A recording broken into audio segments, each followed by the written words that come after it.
Okay, is that a go? That is a go. We are getting great. folks in. Hi everyone, welcome to Fighting Back, Lessons from AIDS to COVID, an event series that's hosted by the Glbt Historical Society. My name is Terry Beswick, and I will be moderating this evening's event along with several of my esteemed fellow veterans of the 6th International Conference on AIDS, held in San Francisco in 1990. So tonight's special reunion event is being recorded and will be posted to our website. Many people may be watching the live stream on Facebook, and I welcome all of you. If you are watching with us on Zoom, we welcome your active participation in tonight's forum, and more about how to do that in just a moment. So first, let me just introduce the Historical Society in tonight's events and the panelists, and then we're gonna plunge in with sharing some war stories, okay?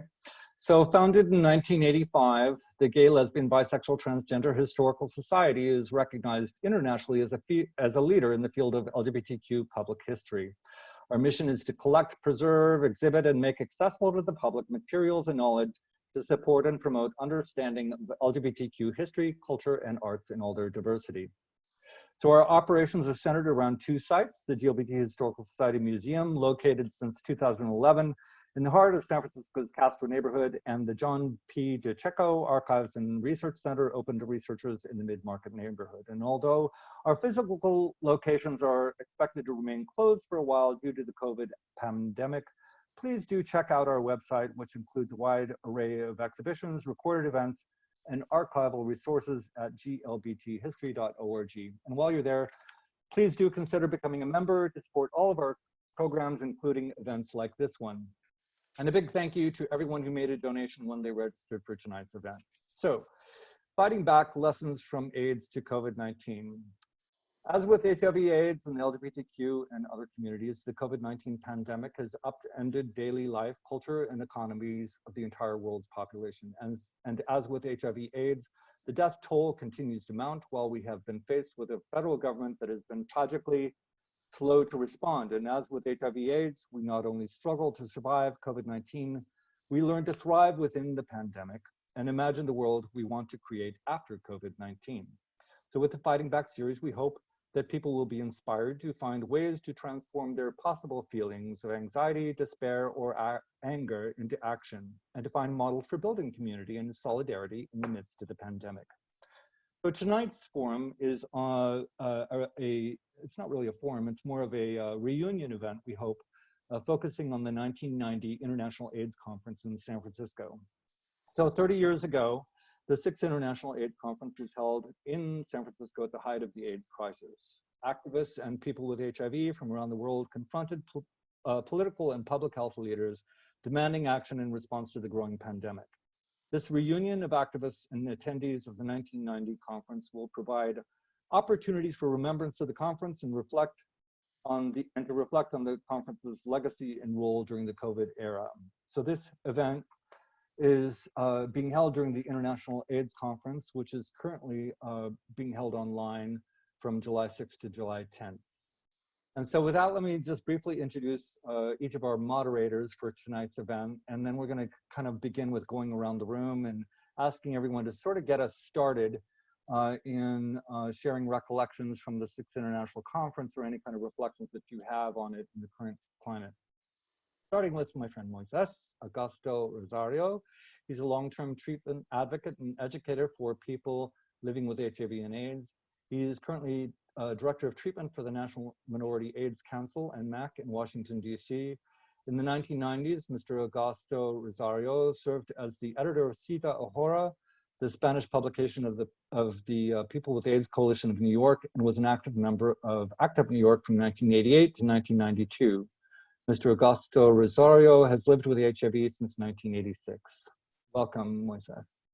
Thank you for having me. Gerard Koskovich is a San Francisco historian and rare book dealer. A founder of the Historical Society, has been active in the movement to create LGBTQ archives and museums for nearly 4 decades and has curated numerous exhibitions. Koskovich has presented widely, including talks at the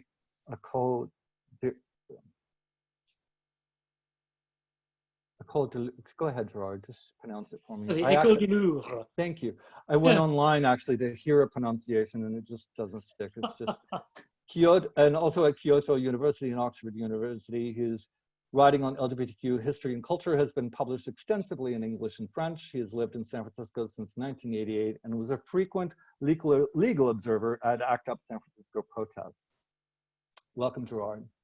And Carol Lee, my old friend, also known as Scarlet Harlot, is an American artist, author, filmmaker, and sex workers' rights activist. She is credited with coining the term sex worker and currently chairs the Sex Worker Film and Arts Festival and is the director of Base One, the Bay Area Sex Worker Advocacy Network. Great to see you, Carol. Brenda Lane served as member of ACT UP San Francisco and was a founding member of ACT UP Golden Gate. She helped to form World, women organized to respond to life-threatening diseases, an organization for, by, and about HIV-positive women. Excuse me. Lene also held the dual positions of Director of Information and Advocacy and Director of Project Immune Restoration at Project Inform. Most recently, she served as the Program Director for the Delaney AIDS Research Enterprise to Cure AIDS, a large government-funded international multi-center bench-to-bedside research effort. She is currently the President of the Linda Grinberg Foundation for AIDS and Immune Research, which funds cutting-edge immune and HIV/AIDS cure research. Hi, Brenda. And I hope you're going to show us a little bit of your exhibit, maybe a few images. I just love it. Lito Sandoval. Hi, Lito. Lito has served on many nonprofit boards in the Latino and LGBTQ communities. He is a former president of the San Francisco Latino Democratic Club and was a former secretary of ACT UP San Francisco. We have secretaries? I don't remember that. Okay, maybe that was after my time. Lito's essay, I Love You Alto, appears in the anthology Virgins, Gorillas, y Locas, Gay Latinos Writing on Love, published in 1999 by Kleis Press. And for me, I'm the executive director of the GLBT Historical Society. I was one of the founding members of ACT UP San Francisco. And during the international conference in 1990, I was in the process of actually merging the Community Research Alliance with Project Inform, which became the research arm of Project Inform, and initiated the position that Brenda actually later held, the Director of Information. Was it Information and Advocacy when I was doing it? I think so. It's really great to have all of my colleagues here with us tonight. So one note before we begin. We see our work as intersectional at the Historical Society, and issues of racial and trans justice and equity have become central to many of our recent forums. We're excited to be part of the growing movement calling for an end to police brutality and white supremacy. So I invite you to make that your focus as much as you like during this forum, as it is deeply related to the fights against AIDS and COVID. And finally, I just want to give a few notes on how to participate tonight during the event. So for everyone joining us on Zoom, I invite you to begin queuing up whenever you like. At the bottom of your screen, you should see a hand function or raise hand function. And if you just hover your mouse over that and click on it, then we're gonna start seeing your hands come up. And after we go around the room of the 5 participants in the panel, we're gonna start going to each of you in order. And I'm going to ask each of our panelists to talk for just a few minutes, 3 to 5 minutes to get us started. And then that should leave us a good hour for some dialogue and exchange of stories. You know, this is not an oral history program, so we won't be doing any hour-long dissertations, but we will be hopefully capturing some wonderful little anecdotes, stories or vignettes of occurrences that happened. And if people do want to share, do a screen share of any images or video that you would like to share with the crowd, please do that. Oh, hi, Mike, I see you there. Let's see, what else do I want to say about that? Oh, also there's the chat function here. I see people are already using that. If you just want to chat with the panelists or with the participants, you can click on that. If you want to share any websites or resources there, that's a good place to do it.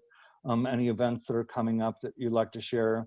And if you have any questions, or there's another way, there's a Q&A function down at the bottom there. If you have a question that you want to ask of one of the panelists or one of the other participants, that's a good place to do it. So this is a little bit of an experiment for us. We haven't done this before in a way where we have a panel and then we're going to go to the participants and allow you to get on the screen with us.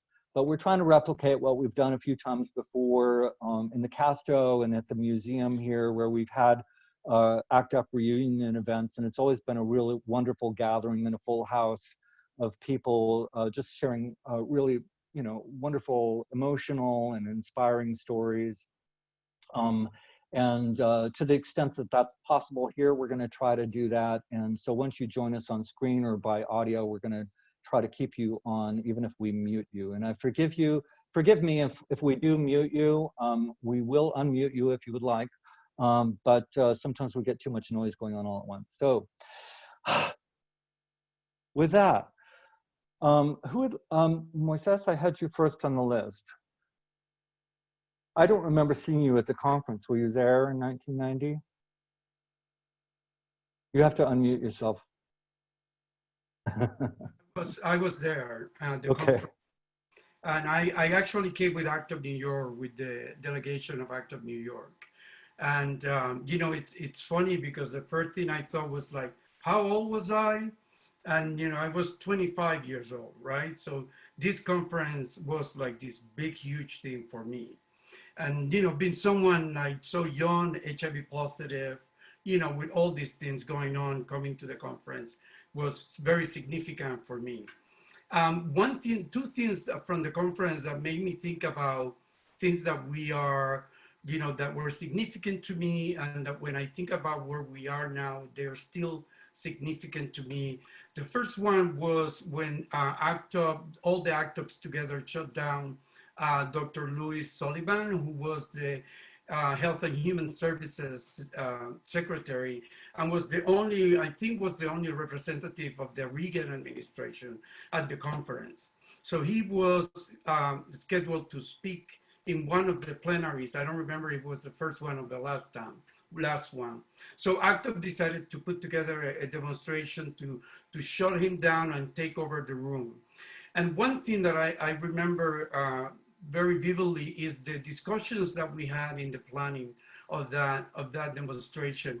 And it was one of the things was that we thought that it was good to have all the people of color from ACT UP to be the ones in the front disrupting, you know, the Secretary of Health and Human Services. And the reason why was because we didn't want to create a perception that this was a race thing, that we were attacking this. Sullivan was African American, and you know there was all this, and it's a serious question about, you know, do we, us as people of color, we support this person of color who is in a leadership position, or do we follow, you know, the values and principles of this demonstration about AIDS? And you know, I mean, we were living with AIDS and confronting many things, and the administration was doing nothing. So it was very relevant to see that conversation about race and about the things that we had to do, and how now when we look at health justice, you know, we also are still talking about conversations about race, conversations about, you know, the perception of systematic racism. The second quick thing was an affinity group that was called Peace. And we had this, I think Kiyoshi was the one that developed the concept of the shirt. And it was like persons with immune system disorder. And it was the first time, and I'm probably going to share very quickly, it was the first time that you see the teachers Peace and Peace with Tony. The first time that I got as a person with HIV to go public in a display, you know, identifying myself as a person with AIDS. And among many people, what we wanted was to make them feel uncomfortable, you know, with having people with AIDS in the conference, which was one of our main accomplishments, was creating those bridges between the government and the activists. So those were very significant, and I still, you know, we look now, still we're dealing with that stigma for people living with HIV. And, you know, we have had many teachers identifying ourselves, but still, we haven't been able to tackle completely why we have to face all that stigma. So I wanted to bring those points here. So just, you know, food for thought about, you know, those issues that still I think are relevant in my life. Great, thank you, Moises. And thank you for sharing that photo and the article there, and which reminded me just how cute you were, and you're still very handsome. So thank you. Gerard, I'm going to turn it over to you. Well, thank you very much. I am indeed a veteran of the conference, but I'm going to stand back a little and put on my historian's hat, as I often do. For many of us, those early years of the crisis and some of the later ones tend to blur together, and it's hard to remember the real concrete specifics of a moment. So I looked a few of them up. I also imagine we have at least a few people taking part this evening who were not veterans of the conference, but would like to learn more about what that era was about. So standing back a little bit, the first one, of course, is, and this will remind us of today, the extreme government neglect and incompetence in responding to the HIV/AIDS crisis, and even more vividly with the Ronald Reagan and George Bush, the first administrations, the extreme politicization and the use of this health crisis to advance a culture war to promote right-wing and white supremacist politics. Very reminiscent to yesterday and today. The second one is something that Moises touched on slightly around access to the conference for people with AIDS, but even more broadly at the time, the United States government banned people with AIDS and HIV positive people from traveling to the United States, and yet the International AIDS Association refused to move the conference to a country where people with AIDS from outside the country would legally be able to attend.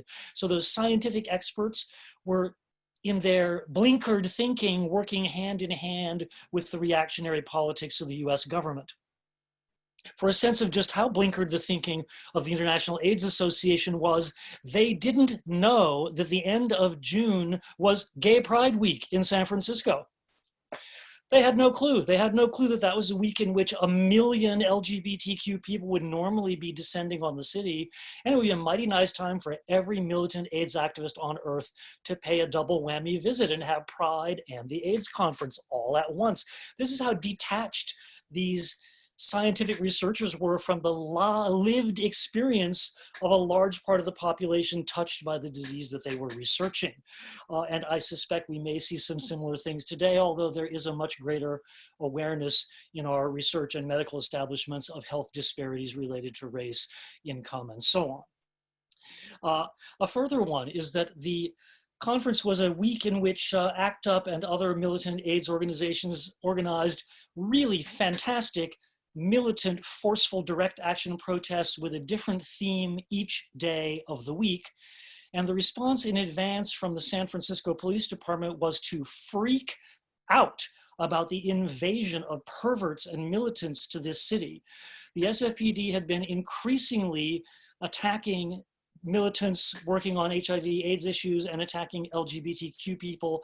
Just 6 months before the conference was the infamous Castro sweep police riot, when the SFPD sent half the force to invade the Castro on a Friday evening and declare the entire neighborhood an unlawful assembly because of a small, peaceful AIDS protest.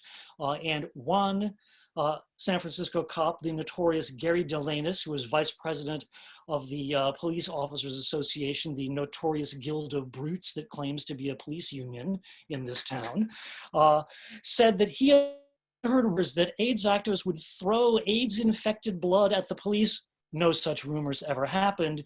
And that he just wanted to say, he couldn't say as how the police would open fire and shoot, but he couldn't say as how they wouldn't either. Before the conference, the SFPD was explicitly threatening violence against protesters who were demanding a real change around HIV/AIDS. The other thing I think is important to remember is that 1990, we were 6 years away from the emergence of effective treatments for HIV/AIDS. 1981, when the first cases were stated. And by 1990 in the US, there were more than 107,000 people who had died. 31,000 of them had died just in the year 1990. It was really a moment of extreme despair and extreme suffering for our community.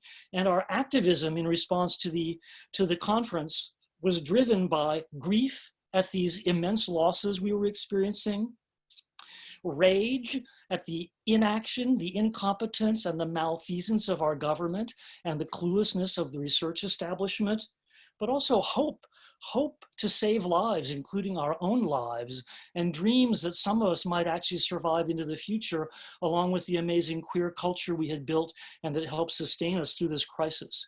And to sum up, let me just quote a brilliant formulation by my friend Alexander Chee, the novelist and essayist, who also is an ACT UP San Francisco veteran, now lives in New York, who wrote a great piece recently for the New York Times comparing the coronavirus pandemic and the AIDS pandemic. And his conclusion was, this virus, the coronavirus, is not that virus, but this country is still that country.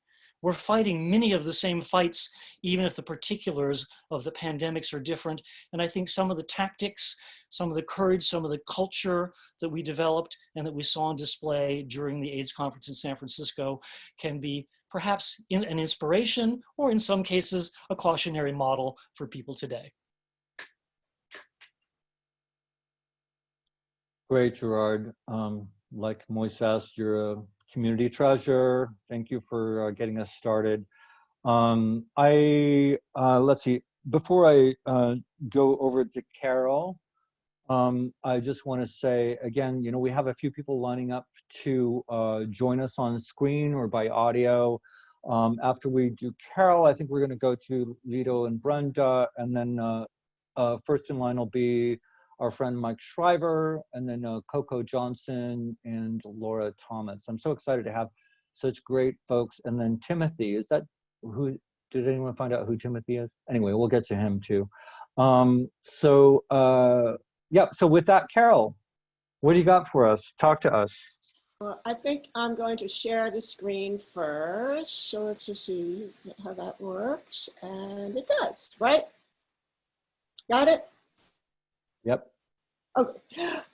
So I just, this is obviously from the 6-8 conference, and there was quite a bit of dynamic action and civil disobedience, and I wanted to share that this particular souvenir and talk a little bit about my initial work with ACT UP and how that applies now to some of the political work that we're doing around COVID-19. So I originally joined Citizens for Medical Justice, which was a small group of AIDS activists from primarily the gay community, and became AIDS Action Pledge, which became ACT UP several years later. And I mean, in the course of it, I was a sex worker, had been for a while. I learned how to be an activist in ACT UP.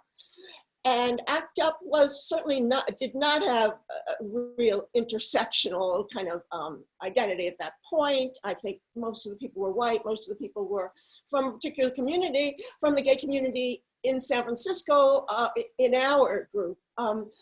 But I was very fortunate to work with Terry and many other activists who talked about the way that AIDS was impacting prisoners. And there I found the alliance and allegiance and training about how to advocate for marginalized populations. Still, I don't think we had any particular emphasis on race, on being one of the primary factors. One of the things as prostitutes, it was certainly very difficult for us in terms of the laws and in terms of AIDS and our health. But was that there was a state law being developed that there would be a quarantine of anyone who was tested positive in prison.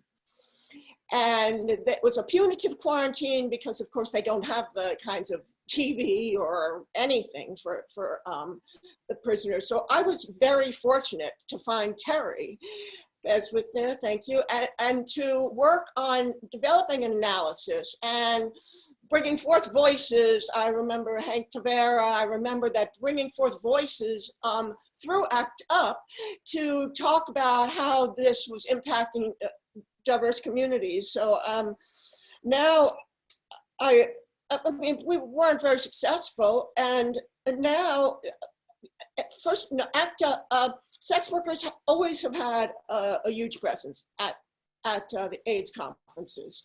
I have a video on one of the links. I'm going to be sharing some links with you from the 1988 Montreal conference. And we had a sex worker activist on one of the plenaries. Cheryl Overs has been very dynamic. All HIV projects all over the world have been central in at least advocating for some kind of representation for sex workers and for disrupting meetings and for providing an analysis. And I think we've made quite a difference, but certainly not enough.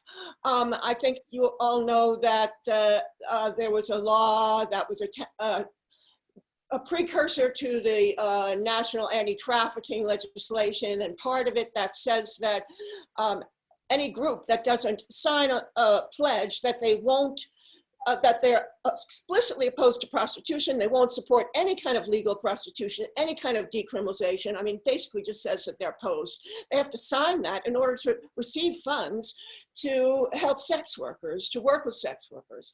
Well, I'm sure you understand that, I mean, the sex worker movement grew exponentially to hundreds of thousands and more people around the world. And part of it was through the way our community rallied around the world to deal with HIV within our community. And I don't know, say we invented peer outreach, or maybe it was the IV drug community. Anyway, just last week, there have been court challenges to this, and last week the Supreme Court just made a judgment against us. Now, the judgments have been going our way in that they said that the pledge was unconstitutional when applied to American organizations because of the First Amendment, and Open Society was challenging that as well for foreign entities because of the relationship between the US entities. But the Supreme Court, for the first time in quite a few years, certainly since before Obama, decided in opposition to us and supported the pledge. So this is an important time and something I'm sure that sex workers want to talk about at the conference. The other thing I want to mention is that for many years, PJ Starr has worked with a number of activists to present sex worker movies, Not Your Rescue Project, and I'm going to just give you the link instead of putting it up on the screen right now, but I'll give you the link, and you actually then have the link to the movies, which describe sex workers in the context of HIV and in the context of advocacy. And the last thing I do want to talk about, so I'm much more focused on current issues, but we are working with the decrim legislation, some young sex workers, and for the first time, our movement has developed such that young sex workers of color have been developing as leaders in the Bay Area. It's been very, very exciting, and it's just taking off. Intersectional analysis has always been part of our movement, but I would say that you could easily say we weren't all that great at it, but I mean, it's been there, and I mean, there have been serious efforts. So now we have some legislation. We're working with an allied group, Rad Mission Neighbors, and various supervisors, and working on the text and the sentiment behind new decriminalization legislation. So I wanted to basically get up to date with these things. That's great, Carol. And I guess, I mean, we can say that we're going to be talking about the 1990 AIDS conference and bring in a bunch of activists, and they're just going to talk about what they want to talk about, and that's great. That's what I did. Thank you for that. Let's see. I have next on my list, Brenda. Talk to us. I am going to share my screen and talk about a project that I was working on recently with Terry. And that is, let's see if I can figure it out. Here we go. It's an online exhibit with the GLBT Historical Society Museum, and it really focuses on AIDS treatment activism in the Bay Area. And I just want to put a little caveat. This is a growing exhibit. More is being added to it, and it will evolve a bit more over time. One of the challenges of COVID is that despite doing a lot of research at the SF Public Library, it's really hard to scan the images that we had selected from that particular source, and that was where ACT UP Golden Gate had its archive. So it will be growing. Check back often, take a look at it. You can find it at the glbthistory.org, and it really goes over the history of treatment activism specifically in the Bay Area. So it's not the ACT UP New York story, which is a phenomenal and great story too. It's really the San Francisco story, which was different in many regards. And I encourage people to take a look at it, read it through. So I just want to say that's out there, and I'm going to stop sharing the screen if I remember how, and talk for just a second about my experience with the International AIDS Conference in 1990, which was personally a transformational time for me. I had been working in Shanti Project, doing practical support for people living with HIV. I had been involved with a variety of different HIV-related activities. And I really, in speaking to what Gerard said in terms of what motivated us as a community, it was grief and rage. And the opportunity to go out in the streets, for me, was cathartic to walk with so many people who cared about the same thing and express our rage and grief, and then to be able to focus it in unique ways. As I was doing research, I came across a booklet that was put together by ACT UP San Francisco, which was so phenomenal. It outlined what happened every day of the International AIDS Conference. It had dates like, here are the demonstrations, here are the times, here are where you meet, and here's the cafes you can go to afterwards, and here's your legal support, and here's some great bars to hang out on. And that was just a treasure to uncover in the GLBT archives, which I encourage people to explore and look at once they're open. I was so hoping that we would see Iran in the audience of participants today, because I just can't overstate how inspirational he was and is, and what a treasure he is to the AIDS activist movement generally. And I think that this particular conference put AIDS treatment activism on the map in the Bay Area in a way it wasn't before. There was an explosion of treatment activists pouring into, and you really saw a new movement forming on the West Coast because of this conference. It galvanized people around these issues in a way that just, it's not that they hadn't been before, but it really exploded and put the West Coast on the map. And for me personally, one of the coolest demonstrations was the Nordstrom one, and I hope that one of the audience members will talk about it, because I don't want to take up the time. I want to hear your stories. Okay. Great, thank you, Brenda. Lito, I don't know if I had it in your bio that you're a member of the GLBT Historical Society Board of Directors, but I'll just toss that in there. I hope you say that I look handsome now as I did back then too. So, no, you're so cute. Honestly, my time was ACT UP, when I think back, was actually really short, but it was intense. I got plucked by Aguilas, a queer Latino group, and helping build them out. I was 22 years old at the time of the 1990 conference. I think for me, it was a great learning experience, although a really big learning experience was the year before, on October 6, 1989.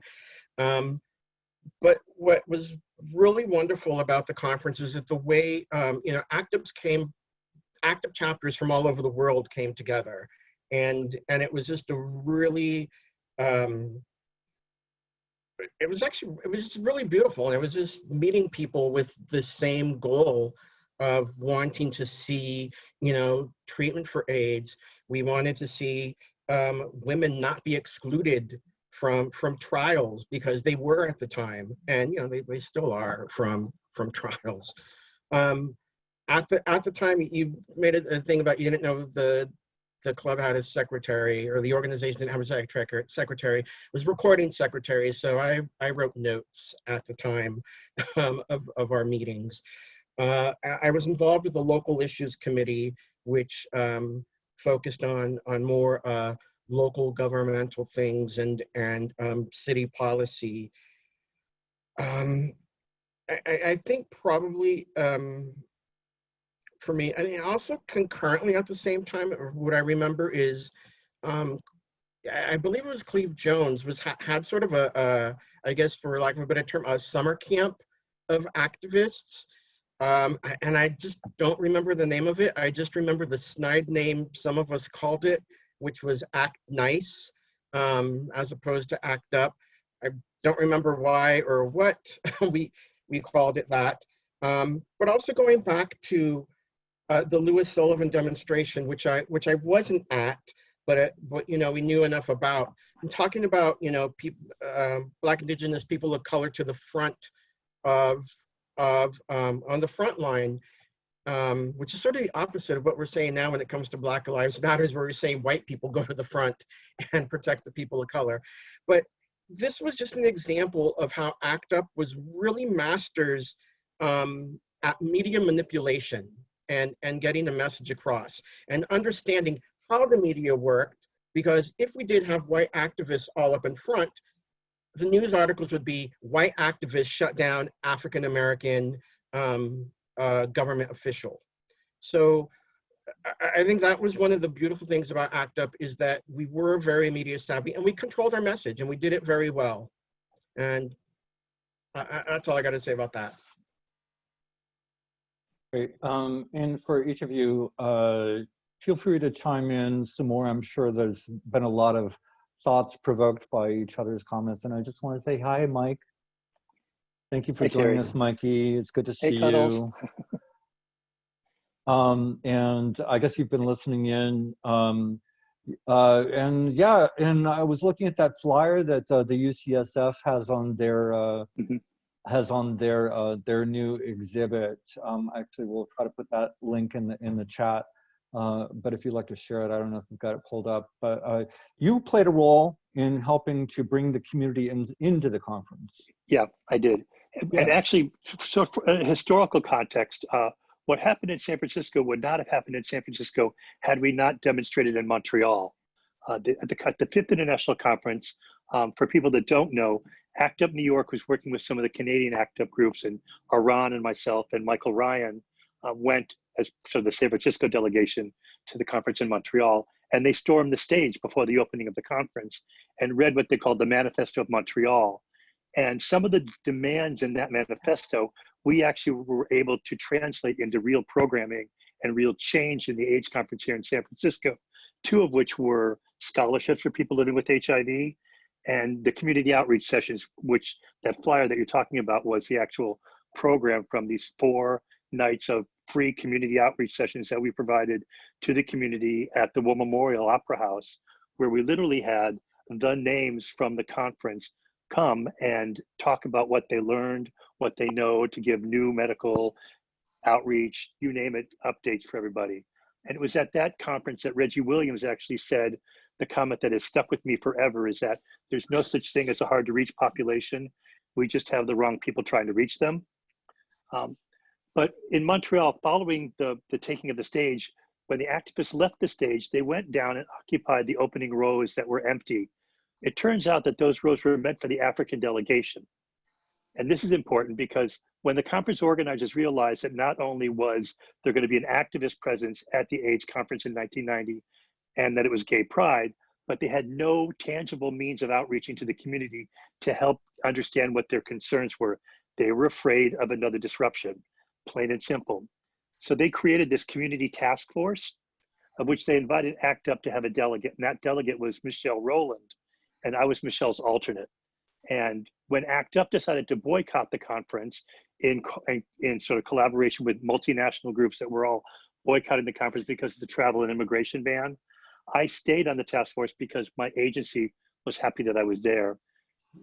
One day, Jonathan Mann, who was the former head of the World Health Organization's Global Program on AIDS, came and met with some of the members of the task force, of the community task force, basically to yell at us to say that if we did in San Francisco what we did in Montreal, it would be our fault that the African nations were mad at the conference or upset with the issue of being disrespected.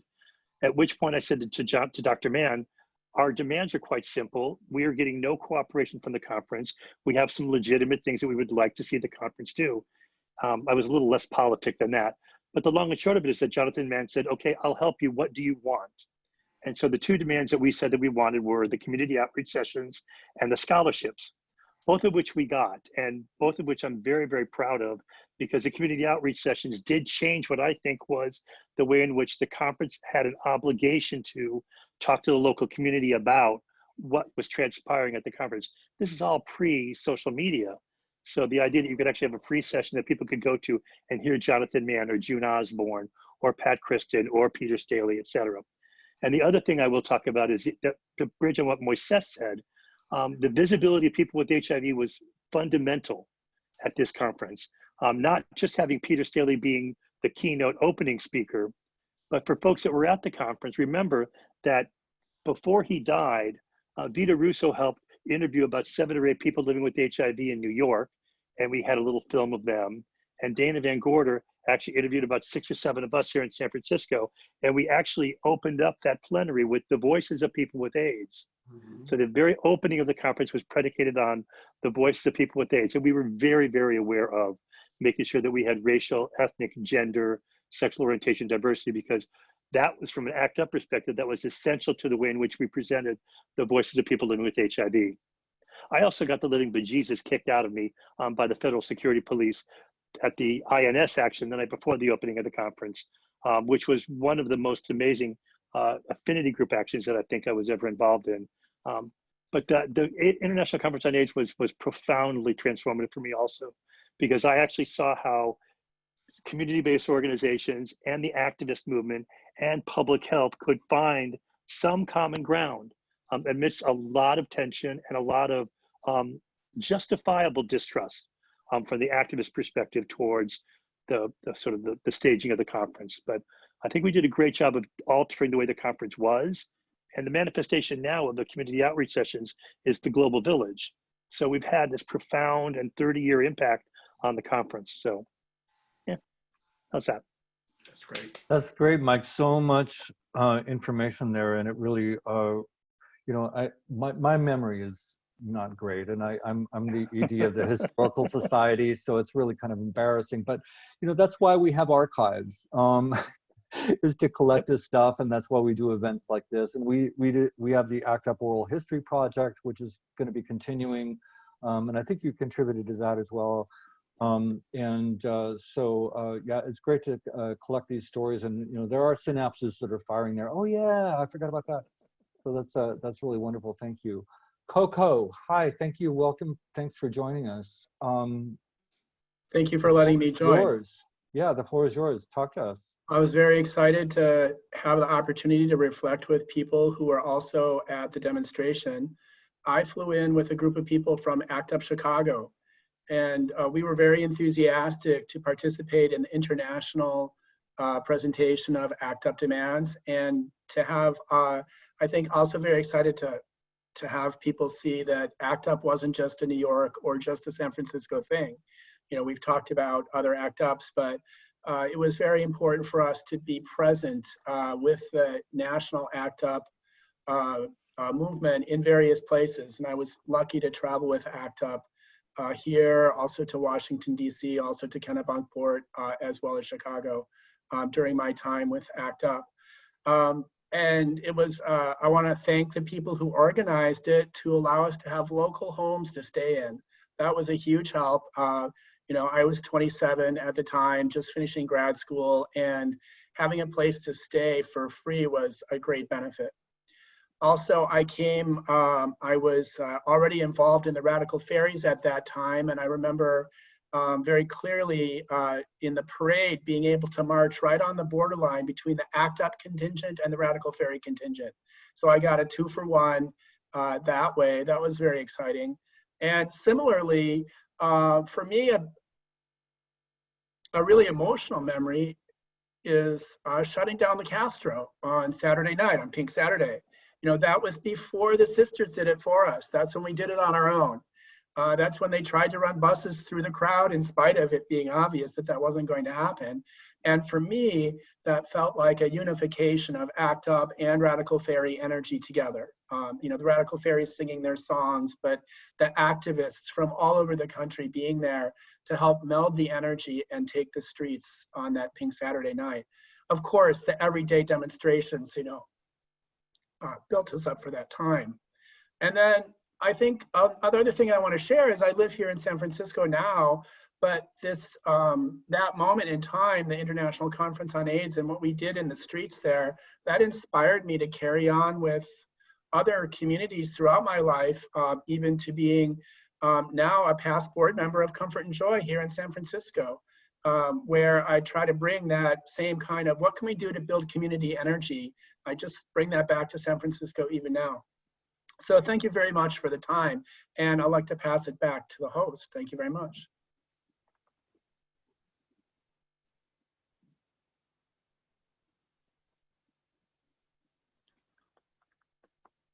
I'm supposed to unmute. Thank you, Coco. Thank you for joining us and for sharing all that. I think next in our queue is Laura Thomas. I don't see Laura. Where are you? Are you on audio? I'm here. You're there. Oh, there you are. Hi. Wandering around cleaning my kitchen, so I okay. the screen on. I want to follow up on one of the things that Lido said about Act Nice and explain what it was. But I also want to, you know, part of what we had all spent so much time, and I was a member of ACT UP San Francisco, part of the Women's Caucus, one of the people who helped work on organizing the Women's Caucus action, helped out with the community outreach sessions that Mike was describing. And I also ended up playing a role in what we called the Act Nice March. And so we had a huge demonstration every single day of the week, and they had themes. So the night before the conference started, what Mike referred to was the INS. It's where the ICE, it's the same building on Sansom Street. If you've been in any of the demonstrations targeting ICE over the last number of years, you've been there. But it was over the travel restrictions and the immigration restrictions, both, and the fact that they were both in place.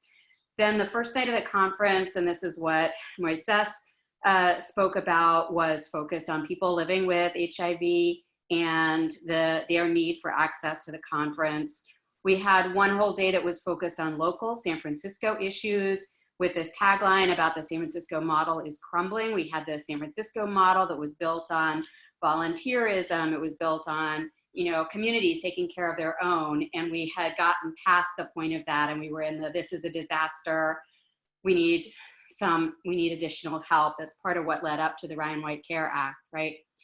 And then the last day of the conference was, there was a desire from a number of the community-based organizations in San Francisco to do something sort of activisty, but not really activisty in relationship to the conference. And so they decided they wanted to do this unity march. You may have seen on some of those photos, there's a banner that says Unity March. And the idea of unity was in direct opposition to the position of the activists. It was trying to, you know, we're all in this together, sort of, all lives matter, right? So they wanted somebody from ACT UP San Francisco to be a part of the planning group for that. Probably I should have been better at saying no to things when I was that young, but I wasn't. So I ended up being one of the ACT UP San Francisco reps to this group. And the reason that we called it Act Nice, and what Act Nice stands for, is so ACT UP, AIDS Coalition to Unleash Power. Act Nice, AIDS Coalition to not interfere with conference events. And that was our snarky internal ACT UP name for the march. And in a weird way, that march been working on that, had a really profound effect on my life in terms of what I do now and how I do it. But I certainly didn't know that at the time. But those were the sets of events. And then the final day was the Sunday of Pride. And so that was when the parade went down and a group from the conference came and joined the Pride parade on that day. So that was the sort of the sweep of the week. And I'll stop there because I know there are other people with stories, but I wanted to get the Act Nice in the record for historical accuracy. Great. Thank you so much, Laura. Wow, what a great panel we're putting together here just randomly. It's wonderful. And, you know, we may have a chance to circle back to other people for more thoughts because there's so much more we can talk about. We only have a couple more people in the queue, and I think next is Tim Kingston, who was an independent journalist, or maybe he was writing for the Bay Times at the time of the conference, or was it called Coming Up back then? Are you with us, Tim? That's the wrong Tim. It's Tim Lunsford. Oh, Tim Lunsford. Okay, sorry. Tim Kingston, if you're there, chime in as well. Tim Lunsford, are you there? Okay, then can we go over to Peggy Sue? I see Peggy Sue. Would be great to hear from Peggy.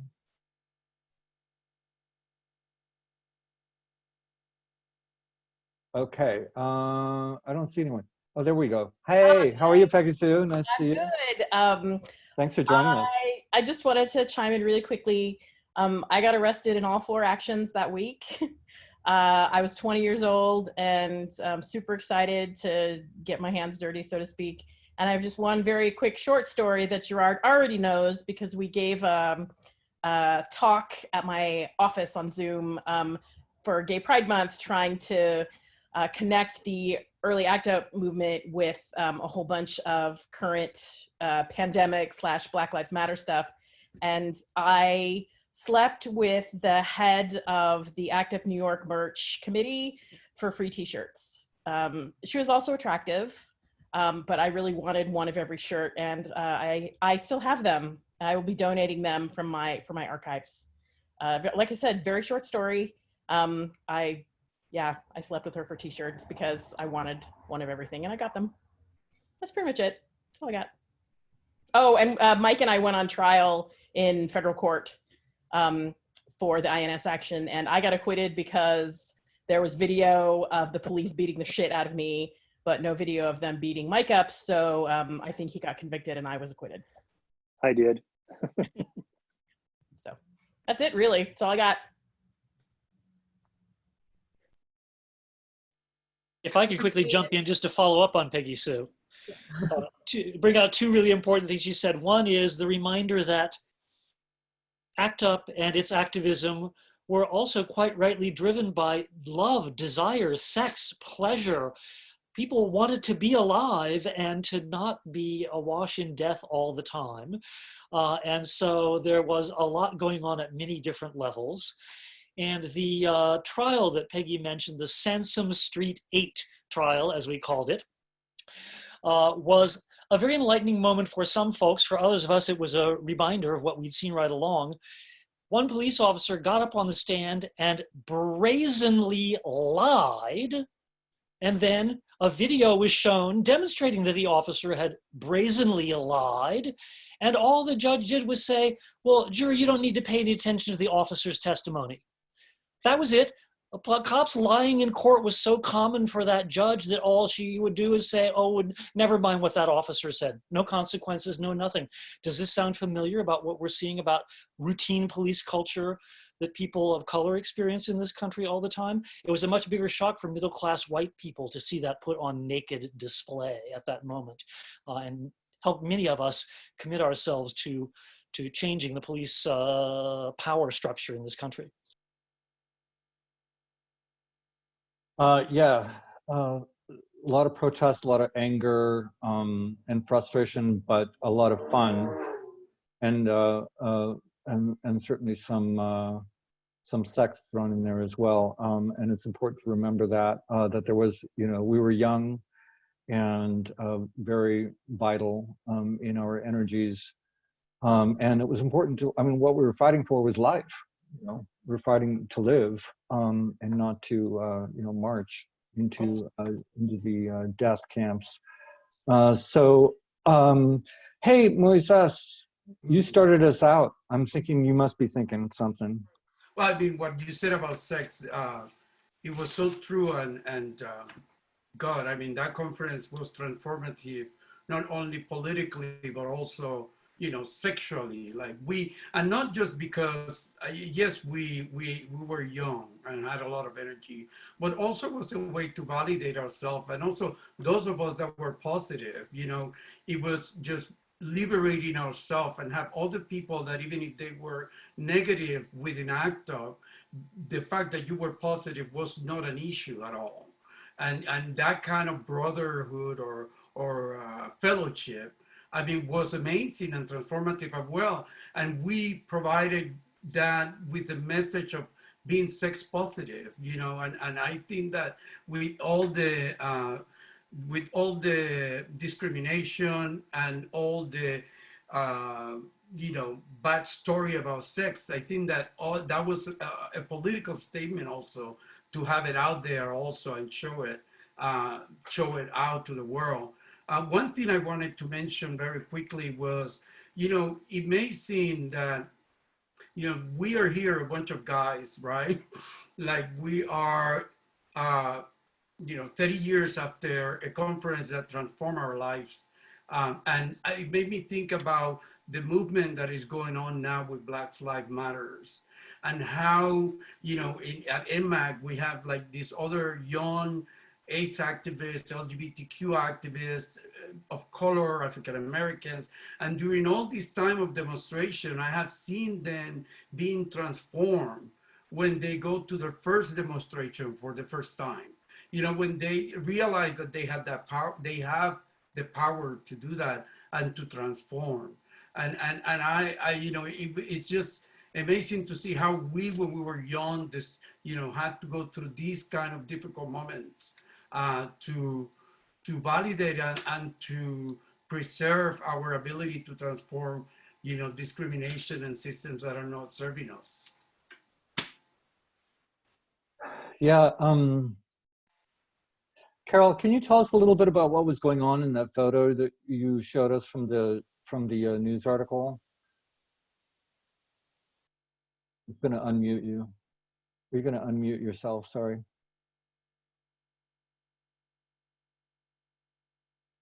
Carol, we need you to unmute.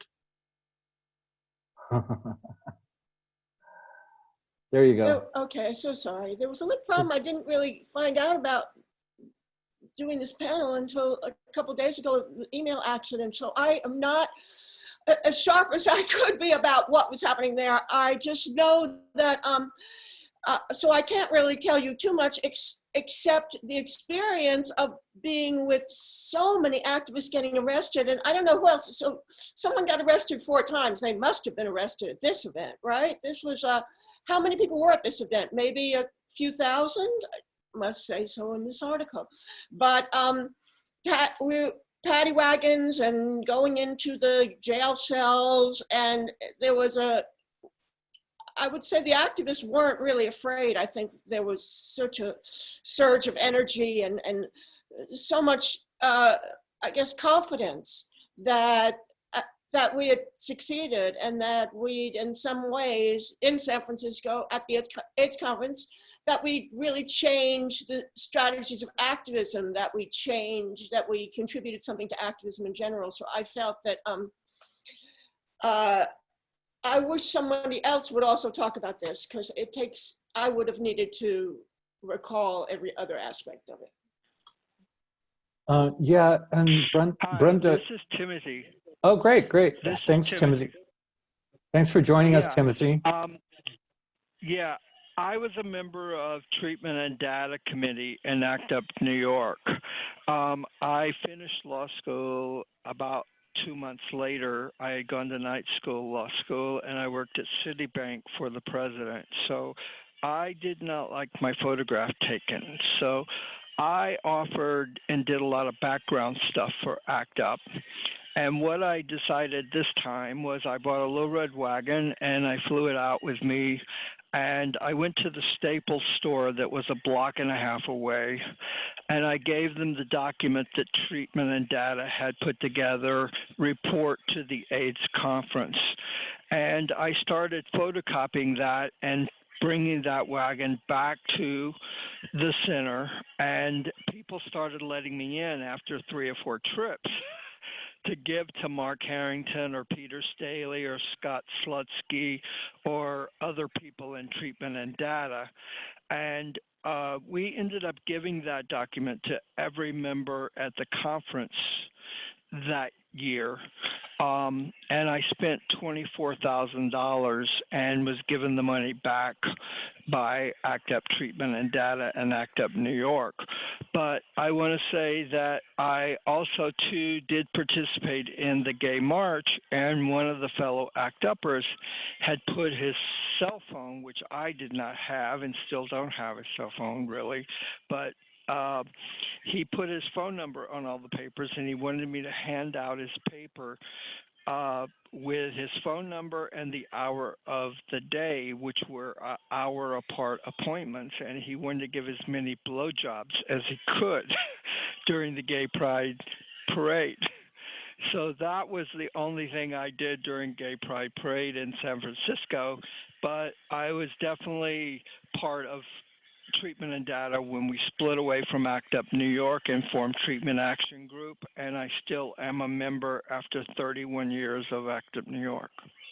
Wow, that's amazing, Tim. Yeah, thank you for all your work back then and your service ever since. And I know all the conferences that I went to, it was always such a joy to receive the reports from Treatment and Data Committee and from Treatment Action Group with demands and recommendations that, really guided a lot of our work, during those years in particular. So yeah, thank you.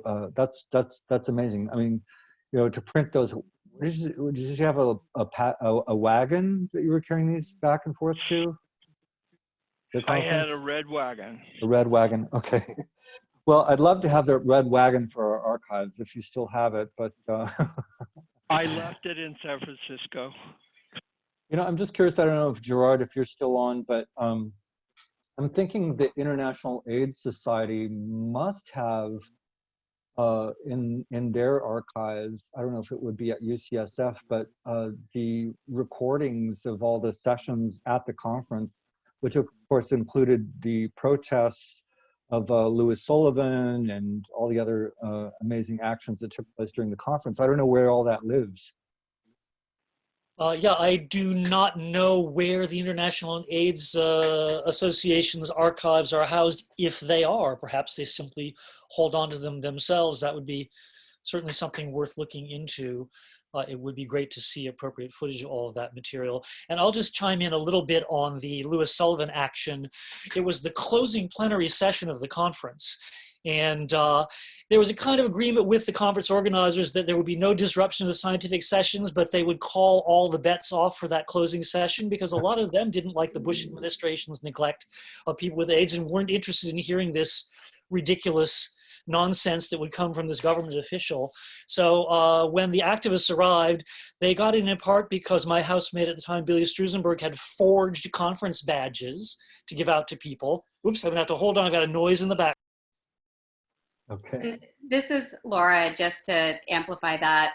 There was a lot of color Xeroxing going on, and then you could just stick them onto pieces of cardboard and get in. Plus, a lot of the conference attendees also didn't necessarily want to be there for the closing session, and so handed their name tags over to activists. It was agreed that we would not disrupt any scientific presentations, but we also agreed that there was going to be no scientific information presented by Louis Sullivan, and therefore it did not qualify as a scientific presentation. And I'll add one two more details. One is something that very much impressed me at that event is that a number of the activists, as soon as Louis Sullivan came out on stage, stood up and invited everybody at the plenary to turn their backs on him. And perhaps half of the audience or more, in fact, were conference goers, folks in little business suits or proper little medical professional outfits. And virtually everybody in the room stood up and turned their backs on Louis Sullivan.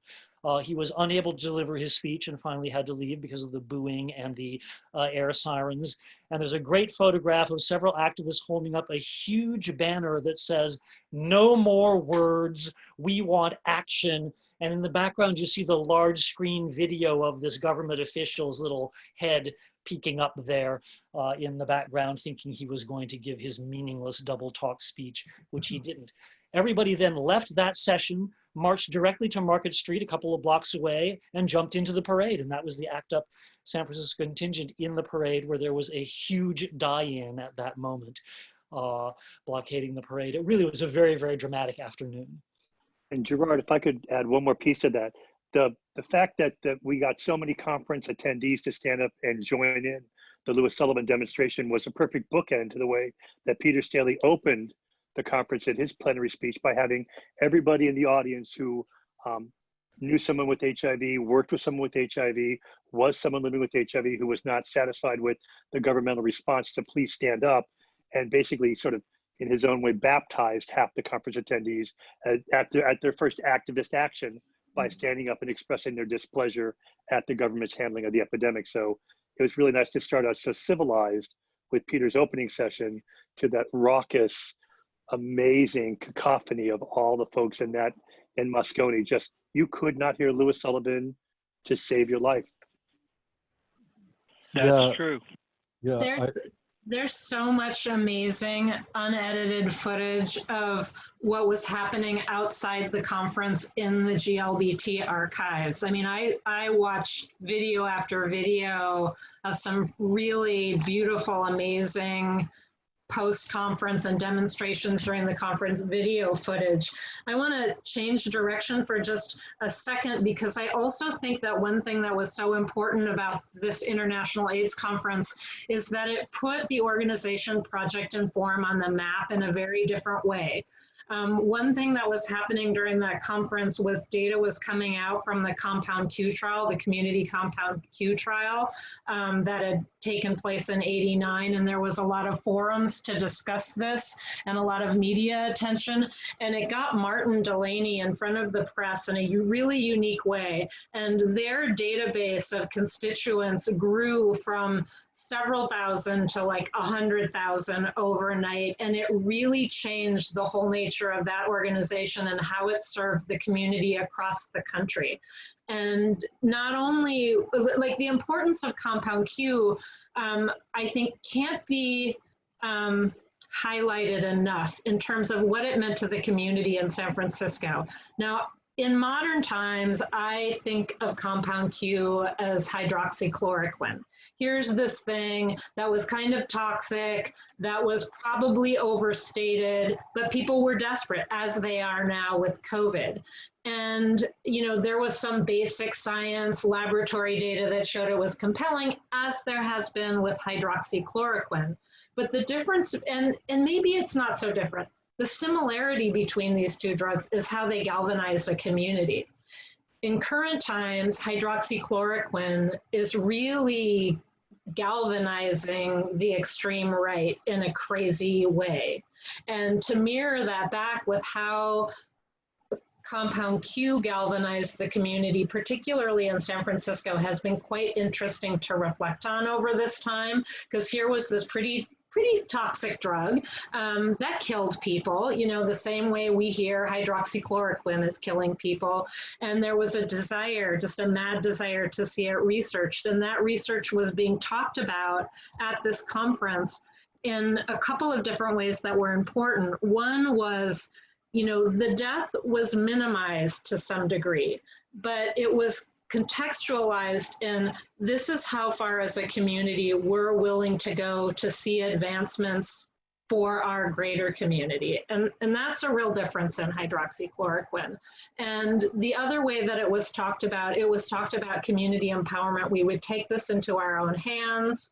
We would do what it takes to get answers for our people in our communities who are suffering because the government is turning its back. And so it also helped to sort of bring people's sense of power together. We can make a difference. We can do this. We can find drugs. We can research them. Now, we couldn't do that without industry partners, without government partners, but it gave us this sense of possibility. And a very notable AIDS activist in the West Coast, Michael Wright, was sitting in a hotel room in the middle of the country working in hotel management, and he saw Martin Delaney speaking on the screen, and he saw the demonstrations in the street, and he got up and he quit his job and he flew back to San Francisco and full-time activist. Like, it transformed people's lives from across the country in places that, in people who weren't even there. That was very important.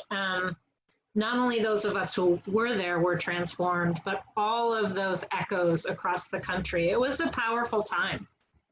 Yeah, I really think of the 1990 conference as really kind of reaching a pinnacle of the AIDS activist movement, especially around treatment activism, but that emerged from the PWA empowerment movement, and which Moises was really referring to earlier. And Brenda, you and I have talked about, what's the parallel with COVID right now in terms of, the COVID, people with COVID empowerment movement, where is that? And you may have followed this more closely, but, when we had talked about it a couple of months ago, it's like, well, the lifespan of the active disease is too short for people to really like galvanize and organize. But then since then, I've started to see some reports of groups forming on Facebook of people because they're seeing the long-term consequences of COVID infection, where we don't know what the endpoint is really of that, and so people are dealing with all kinds of health effects from that initial infection, even if they didn't get on a ventilator or whatever. But Moises, maybe you can talk to us a little bit about that. The importance, some more about the importance of people with HIV. And I recall at the time I actually wasn't HIV positive until about 10 years later myself. And we always try to put forward the people with HIV and AIDS to speak and to represent as much as possible, and you were part of that. Yeah, I mean, remember that there was a movement of that came out of the Denver Principles, and where this group of people living with HIV developed this document that claimed, that nothing is going to be done without us. We are living with AIDS, right? So we have to be part of the decision making, and then all the people with AIDS coalitions that started to happen around the country. I had the pleasure to be part of the also People with AIDS Coalition in New York, where we had our job was to provide support, but also look for information about treatments, the stuff that will come from Project Inform, the stuff that will come from other activists that were doing all the research and looking for information about what options we had.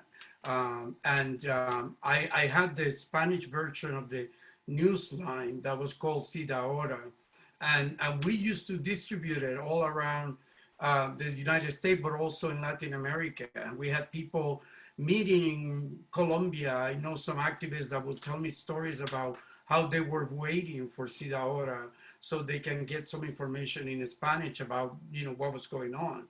And this is late 80s, early 90s. So navigating from that empowerment movement to ACT UP and see it, even transform to a way of more powerful, like silence equal death, knowledge equal power, all those statements that came out of that. I mean, it was amazing the way it transformed and empowered people with AIDS all over the country and all over the world, I would say. Yeah, I think it's, you know, the PWA coalition in New York in particular, and, you know, we saw the same kind of thing happening around the country, especially in San Francisco, but the PWA coalition really established the Buyers Club, the PWA Health Group in New York, which established the Community Research Initiative in New York, you know, Michael Callan and others, that really sparked an MFAR-sponsored community-based research network around the country. At the same time, we were doing the Q trials even in San Francisco and around the country. And so, so it really was about, you know, just people with the disease who had no degrees, you know, no expertise except what they were able to gather from looking into their own health and of their friends and their community, that like established this whole thing that really changed the nature of clinical research for not just people with AIDS, but for all diseases. You know, and when we talk about hydrochloroquine, I mean, you know, the project informs models of, you know, parallel track and accelerated access through the FDA, changing the FDA regulations, really like created the precedence for people with life-threatening diseases to have access before, you know, post-phase 3 clinical research. And so, yeah, it's really a wonderful story. I think it really hasn't been told enough in a way that, you know, people will really understand, because I think it's so empowering. Mike, you popped back up on my screen. Also, Terry, there is a hand Lito, raised okay. from an attendee. Oh, okay, we'll go back to that, but first, Mike. Oh, no, why don't we go to the attendee first? Okay, I got to figure out who the attendee is. It looks like they unraised their hand. Oh, Lee, if you, maybe Lee is bringing them up and they're just in progress of having their, so go ahead, Mike. Well, one of the things that it was interesting hearing Brenda talk about and hearing you all now talk about the longer range impact of the conference on sort of systems. You know, one of the organizing gripes that the community legitimately had with the conference was the travel and immigration ban, which of course we had the INS action, and the sustainability of the movement to actually continue to focus on issues after the conference. The travel and immigration ban was one of the things that both ACT UP San Francisco and ACT UP Golden Gate were united in, pursuing that as a joint action that they continue to focus on for years and years and years. Because of the travel and immigration ban, the conference that was going to happen in Boston in 1992 was moved to Amsterdam. And in Amsterdam, there was a huge press junket that actually featured Tomas Fabregas from ACT UP Golden Gate, and the joint working group of ACT UP Golden Gate and ACT UP San Francisco on travel and immigration ban.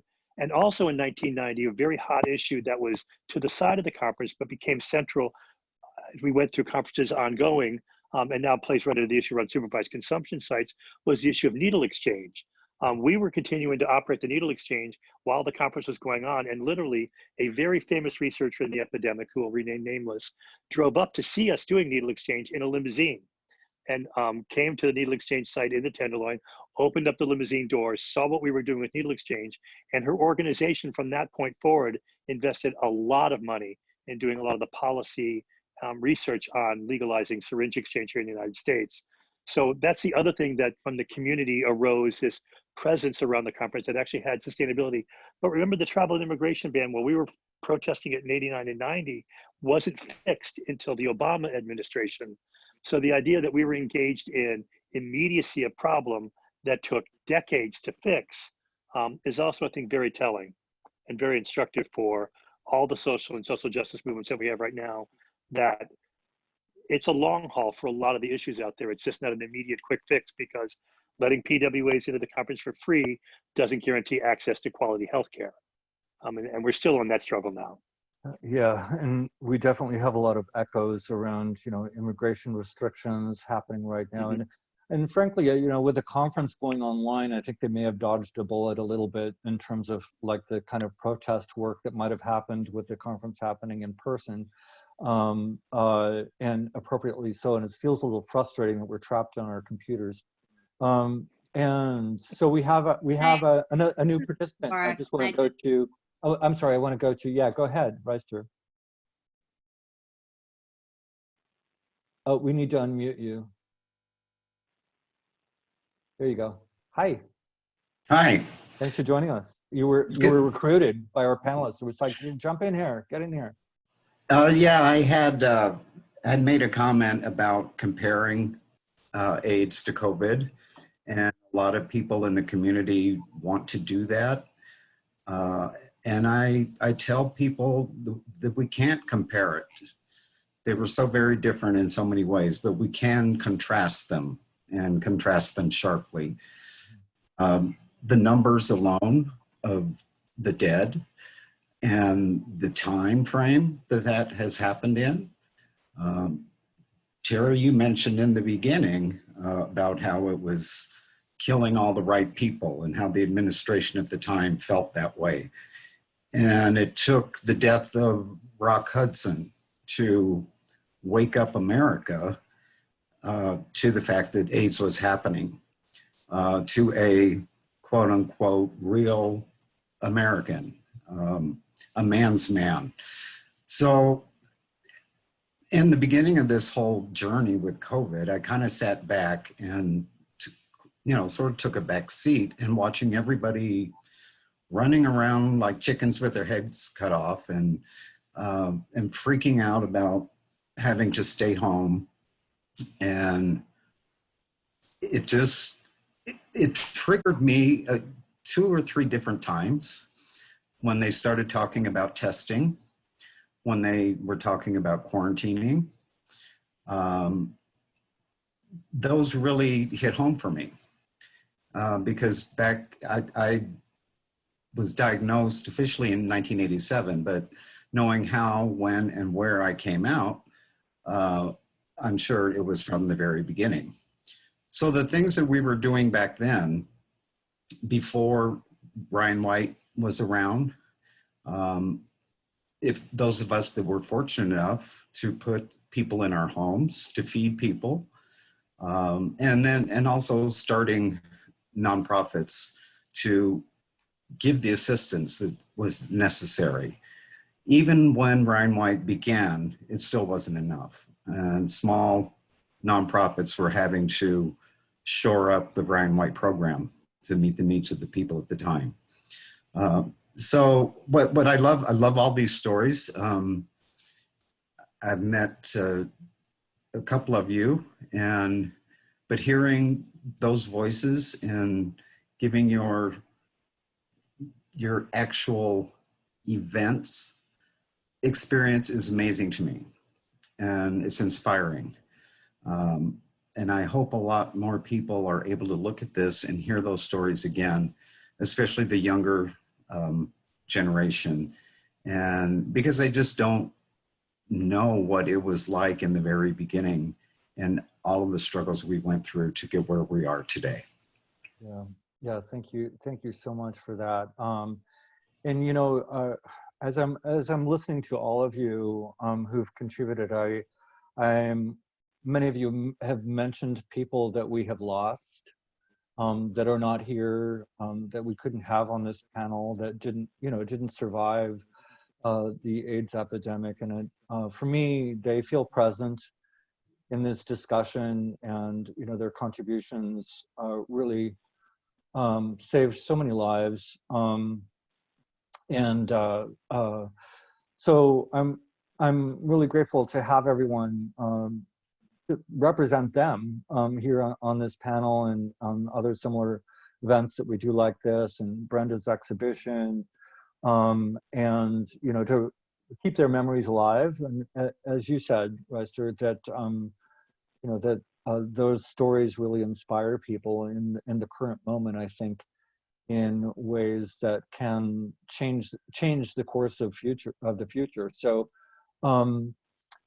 we only have a few minutes left, and I see Lito is pregnant with a thought, and we're going to start with you, and then we're going to go around. If you have any final thoughts for us. Yeah, I just want to bounce off what you said about learning from peers and also people who weren't here and how we carry them with us. I think one of the things with ACT UP, and I can only speak for ACT UP San Francisco in general, is that the generations of activists that were involved, we had people who were involved with, pro-choice, which is where we got a lot of our civil disobedience training and how to act, and people who worked with anti-imperialist movements. And I think where we're at now, and I don't know if others get this, but certainly of the younger generation that comes to me that are more politically motivated, is they do ask questions, and passing on what you've learned and things that you learn. I mean, just like writing the number of the National Lawyers Guild on your arm if you're going to go to a demonstration. What you should and shouldn't carry, and things like that, and also about sticking with groups and having an activist buddy. This carrying on from the Trump demonstrations to the current Black Lives Matters demonstrations, because I've had definitely a lot of friends and newer friends, some who are just like Facebook connected, when they see I've been in ACT UP, have questions. And it's not our place to be the authority per se, but at least be that person that they can bounce ideas off of and offer suggestions and let them create their movement that way. And so, I mean, I guess that's what ACT UP taught me. Yeah, that's great. Thank you, Lito, and I love your shirt. What is that? Are those little muscle men on there, or? Oh, okay. Mexican female wrestlers. Oh, got it. Good, great. I knew it was something great. Carol, what are you thinking? We just have a few minutes left, so. Yes, I just compare. I was mentioning COVID and AIDS, and I recall during the crisis what sex workers were talking about was condom use and safer sex. And now working here among sex workers, and what is the response to COVID? There is nothing like that response. And just being appalled and so frightened by the differences, and it really strikes me. And I want to say that, and I'm just in shock about the situation for sex workers now. Yeah, Carol, I'd really love to, maybe we can work with Lee. They're, I'm sure, going to be interested in organizing a sex worker forum specifically, in the coming months, because, I think it's such an important issue right now, and I agree it's not getting any attention. So, Moises, Brenda, Gerard, if you have a minute, just, what, maybe a little thought for the participants about the future. Very quickly, one thing when we make the comparison with COVID that it still appalled me is that the communities most affected by this new pandemic are the same communities that were affected by HIV from the beginning. And I'm talking about people of color and African American mostly, and Latinos, and how still we're having that battle, and that we do need a new movement like Lito said. But one thing I wanted to say was how it's amazing for me to think that participating in things like what was People with AIDS Coalition, like being part of ACT UP New York and be part of in the conference in San Francisco, how all that and the treatment activism that came out of it has saved my life. I'm here because of that. I'm here because people like Brenda, people like Marty Delaney, people like, Mark Harrington, they move the science and they allow the development for new treatments that are the ones that are keeping me alive and very healthy, by the way, So I just turned 55 and I'm like, wow. But what I'm saying is how these political actions have me participating in the way that I did with others saved my life. And it's still like, how that happened. I had no idea it was going to end up like this. Yeah, I remember when I got involved in treatment or in AIDS activism in 1986 when I met Carol. I thought this was going to be maybe 6 months, 6 months deal, and of course it was 10 years before the the protease inhibitors and the combination therapies came out, and so it was really a long haul. And speaking of long hauls, our time has come to an end. And I just want to say thank you to everyone who participated, and everyone who's been watching on Facebook live stream or on YouTube or recording in the future. If you're watching in the future, hello from the past, and thank you for joining us.